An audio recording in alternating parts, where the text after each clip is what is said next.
दोस्तों नमस्कार, आप देख रहे हैं न्यूज आप तक छत्तीसगढ़। छत्तीसगढ़ के इतिहास में 10 जून को लिखा जाएगा काले दिन के रूप में, क्योंकि उस दिन उस पंथ के लोगों ने, जिनका पंथ, जिनका धर्म संत शिरोमणि गुरु घासीदास के अनुयायियों ने एक ऐसी घटना को अंजाम दिया जिससे सारी संपत्ति सरकारी जलकर खाक हो गई।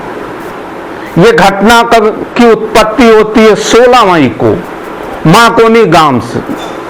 माकोनी गांव से आरंभ होती है यह घटना। वहां पर अमर गुफा में, जो 19वीं सदी से सतनाम धर्म के प्रतीक, सतनाम धर्म के आस्था के स्तंभ जैत खाम को किसी असामाजिक तत्व द्वारा तोड़ दिया जाता है, काट दिया जाता है, जिसकी शिकायत पुलिस तक की जाती है, लेकिन पता नहीं कहां लेट लतीफी हुई, कहां टाल मटोल हुआ, कहां अनदेखा किया गया और ये घटना 10 जून को एक विशाल उग्र रूप लेती है।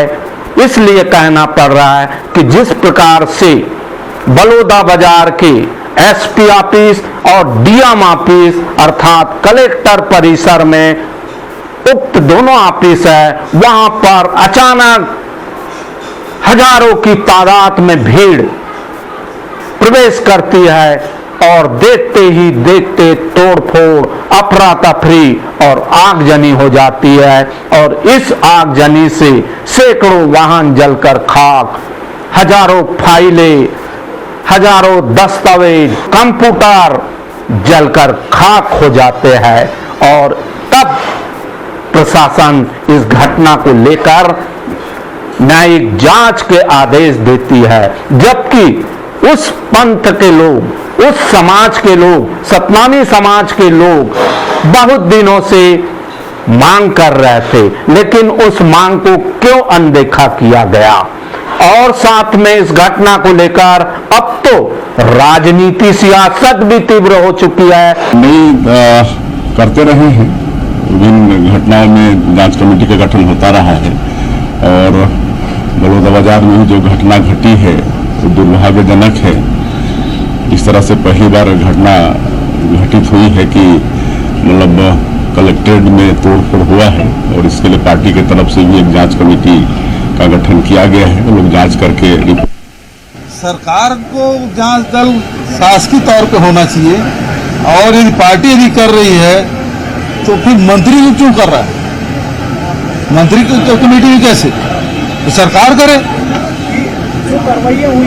सरकार की नाकामी के कारण से हो रहा है और ये लीपापोती करने के लिए दयाल दास की अध्यक्षता में कमेटी बना रहे हैं और कोई बात कर रहे हैं, अनर्गल बयानबाजी कर रहे हैं, तो ये उसकी नाकामी है, सरकार की नाकामी है।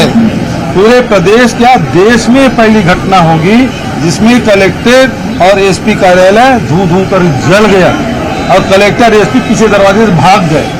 राजनीति, सियासत इतनी तीव्र हो चुकी है कि वही इस घटना को लेकर बयानबाजियां भी तेज हो चुकी है। भाजपा की ओर से जो बयानबाजी चालू है, दयाल दास बघेल जी ने क्या कहा, देखिए इस वीडियो में।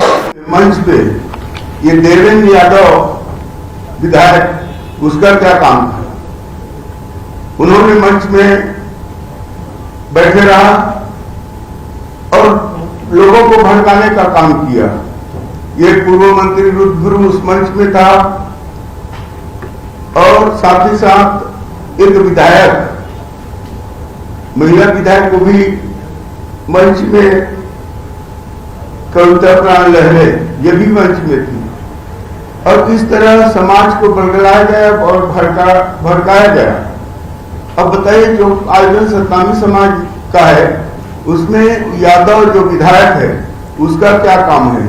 ऐसे बहुत से कांग्रेस पार्टी के लोग भड़काऊ भाषण भी दिए और समाज को उकसाने का भी काम किया गया। इस तरह सतनामी समाज के द्वारा तोड़फोड़, उपद्रवी कर ही नहीं सकते, ऐसे शांतिप्रिय समाज है। लेकिन कुछ प्रकट सामने से और कुछ लोग अंदर से इस अंजाम को लोगों को भड़का करके किया गया है। हकीकत में काफी क्षति और काफी नुकसान हुआ है और मेरे पास फोटो भी है जो मोबाइल में या कैमरे के द्वारा निकाला गया है। इसमें भी स्पष्ट रूप से देवेंद्र यादव दिख रहा है, रुद्रगुरु दिख रहा है, वो विधायक वो भी दिख रही है। तो कुल मिलाकर के कांग्रेस पार्टी के द्वारा ये बहुत बड़ा षड्यंत्र किया गया था और बताइए 15,000 लोगों का भोजन की व्यवस्था भी किया गया था। जैसे ही दयालदास बघेल जी के बयान में देवेंद्र यादव जी का नाम आया तो देवेंद्र यादव जी ने भी क्या कहा, देखिए इस वीडियो में। वहाँ गए थे, क्या लग रहा है ये जो हुई है घटना, हिंसक घटना, ये पहले से रूपरेखा बन रही थी या अचानक किसी विद्रोही के द्वारा किया गया? देखिए ऐसा है कि मैं 2 दिन पहले तो नहीं गया था, कल चूंकि रायगढ़ में मेरा आयोजन था और बिलासपुर से हमारे सतनामी समाज से जुड़े हुए लोगों ने आग्रह किया था तो मैं कल उनके समर्थन देने में वहां पर पहुंचा था। जो भाजपा कह रही है, भाजपा के मंत्री कह रहे हैं कि वो जाके दंगा करा दिया, ये कर दिया, ये सब बहाने मारने से नहीं होगा। और अगर हम आरोपी हैं तो आपकी हिम्मत है तो हमें हमारा आरोप सिद्ध कीजिए, गिरफ्तार कीजिए। हम कहाँ भाग रहे हैं? हमने कोई गलती नहीं की तो हम क्यों डरे? हम आपसे फिर से यही बात कह रहे हैं कि आप वहां पर हजारों लोगों के साथ जो हिंसा हुई है उसकी स्पष्टता आए और जो लोग भी इसमें बेगुनाह हैं उनको परेशान ना किया जाए और जो गुनहगार है उसकी स्पष्टता के साथ उनके ऊपर कार्रवाई की जाए। उपस्थिति दिखाई जा रही है, उन्हें गिरफ्तार किया जा रहा है। आरोपियों की पहचान कैसे की जा रही है? हमारे पास वीडियो फुटेज है, आप ही लोगों के माध्यम से बहुत सारे की वीडियोस मिले हैं, फुटेज मिले हैं, उसमें से हम लोग एक पूरे हमारे पूरे ऑफिसर्स लग रहे हैं। लेकिन माहौल अभी सियासती होते जा रहा है और ये सियासती माहौल को लेकर कांग्रेस ने भी अपनी जांच समिति की घोषणा की, वही राज्य शासन ने भी इसकी सीबीआई जांच की घोषणा कर दी। साथ ही खामोशी अभी नहीं है। इस घटना को लेकर कई सवालों की उत्पत्ति होती है और होना भी लाजमी है क्योंकि यह घटना एक छत्तीसगढ़ के इतिहास में पहली घटना है। आज तक ऐसी कोई घटना नहीं घटी है जिसमें सार्वजनिक संपत्ति को, सरकारी संपत्ति को इस बेरहमी से नुकसान पहुंचाया गया, करोड़ों का नुकसान। यहीं पर प्रशासन ने भी इसी घटना को लेकर राज्य शासन ने वहां के 2 प्रमुख अधिकारी एसपी और कलेक्टर को सस्पेंड कर दिया। पहले उनका तबादला कर दिया था किंतु बाद में आदेश देकर उन्हें सस्पेंड कर दिया गया है।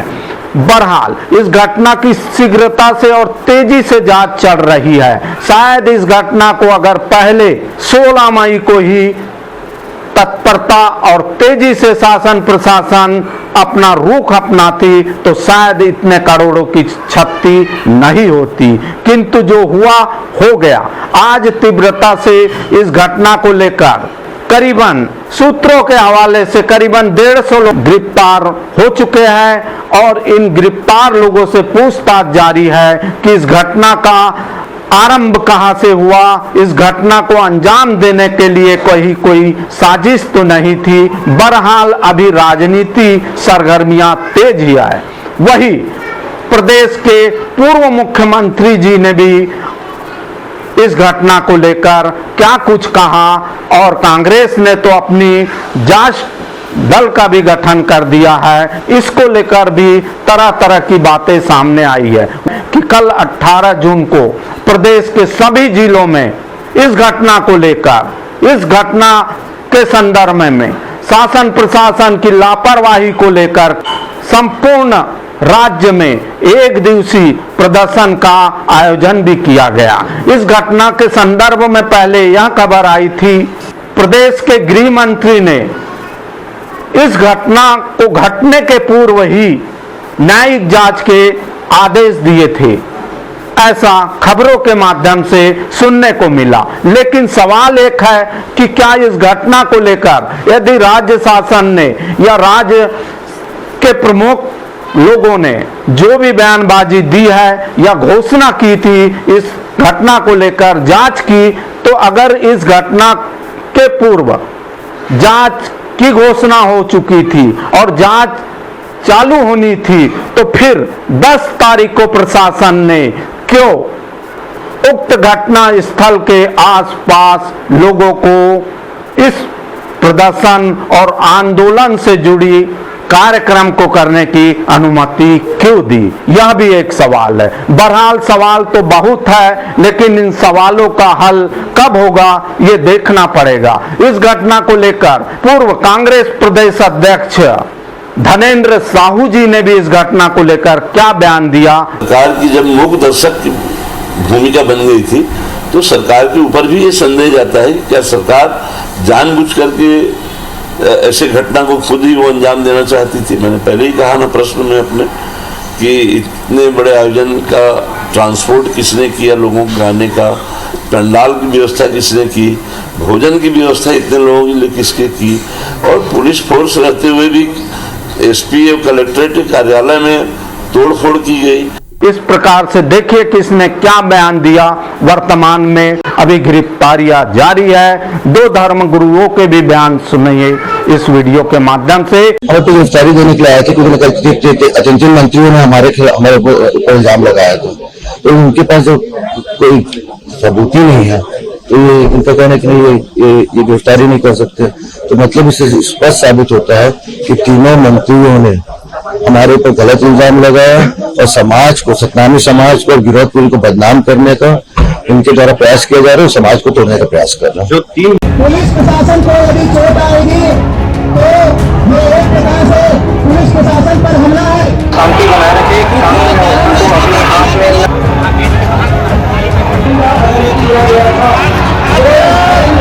प्रशासन लोग एक साथ मिलकर जुटकर मेहनत करके 40 घंटे के भीतर में तीनों अपराधी को पकड़े, और उसके पीछे की जो कहानी थी वो भी पता चला। वो जो जेल में गए जो तीनों अपराधी, उन्होंने बताया कि कैसे उन लोगों इस घटने को अंजाम दिया। उन्होंने बताया कि हम पानी टंकी का जो पाइपलाइन का जो काम होता है उसका ठेका यहाँ पर लिए हुए थे, और 3-4 महीने से हमारा जो पेमेंट है वो नहीं मिला था हमको। तो कहीं ना कहीं हम पीड़ित थे और हम कहीं ना कहीं आक्रोशित है कि हमारा पैसा अभी तक नहीं मिला है। और उसी आक्रोश में आकर वो शराब पीकर, शराब के नशे में आकर रात को 2-2:30 बजे के आसपास ऐसा जानकारी मिली है कि उन्होंने सेठ खाम को खंडित करने का काम किया। और इस प्रकार फिर जब ऐसी बातें पता चली, उनको जेल भेजने की, ये जो 3 अपराधी पकड़ाए थे वो कहीं ना कहीं बाहर दूसरे प्रदेश के थे, हमारे प्रदेश के नहीं थे। तो उनकी सोच थी, कहीं ना कहीं एक लोग सबको शंका हो रही थी क्या दूसरे प्रदेश के लोगों को सतनामी समाज के आस्था के प्रतीक चिन्ह से क्या लेन देन होगा, वो लोग क्यों इस घटने को अंजाम देंगे, ऐसी एक शंका थी। तो लोगों के सब में, समाज में एक मांग हो रही थी कि इसके पीछे अगर किसी की संलिप्तता होगी या इसके पीछे कोई जुड़ा, तो उसमें जांच होनी चाहिए। इसके लिए समाज में एक आवाज उठ रही थी, तो इसके लिए जांच होनी चाहिए। इस वीडियो में इतना ही। वीडियो पसंद आया लाइक करें, शेयर करें, कमेंट करें, सब्सक्राइब जरूर करें। हमें वेबसाइट, फेसबुक, इंस्टा, ट्विटर पर भी फॉलो कर सकते हैं। मैं जी सुरेश कुमार, न्यूज आप तक छत्तीसगढ़ के लिए नमस्कार।